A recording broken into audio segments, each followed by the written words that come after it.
तेज तूफान से गिरा पुराना बरगद का पेड़, चपेट में आने से एक युवक की हुई दर्दनाक मौत। सोमवार की रात आया था तेज तूफान। नमस्कार, आप देख रहे हैं जनमंच खबर। तेज तूफान तबाही का कारण बन गया जब उन्नाव जनपद के पूर्वा तहसील के ग्राम सभा मिर्री कला में जयपाल उर्फ जगपाल के ऊपर पुराना बरगद का पेड़ गिर गया, जिससे दबने से उसकी मौत हो गई। अचानक आई तेज आंधी से गांव के कई घरों को भारी नुकसान पहुंची है। वहीं जगपाल के इस बरगद के पेड़ के नीचे दबने से मौत हो गई है। आपको बता दें कि जगपाल परिवार का इकलौता ऐसा सहारा था जिसके मेहनत मजदूरी के भरोसे पूरे परिवार का भरण पोषण होता था। परिवार का इकलौता सहारा छिन जाने से परिवार में शोक की लहर है। आपको बता दें कि जगपाल की पत्नी निशा का उम्र 34 वर्ष और उसके 2 बच्चे, पुत्र नितिन का उम्र 11 वर्ष और पुत्री नैन्सी का उम्र 5 वर्ष है। पिता के न रहने पर उनका रो रो कर बुरा हाल है। अब बात यह है कि कैसे इन 2 बच्चों का भरण पोषण होगा। आपको बता दें कि सूचना पाकर पहुंचे एसडीएम राजेंद्र प्रसाद चौरसिया और तहसीलदार नरेंद्र यादव ने लेखपाल शशि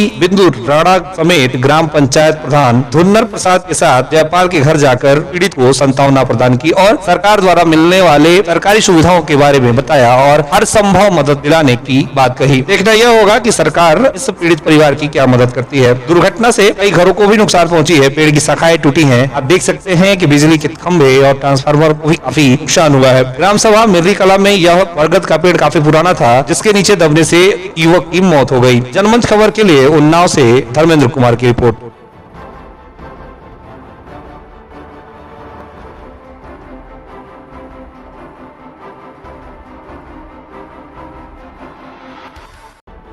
जनमंच खबर देखने के लिए आपका धन्यवाद।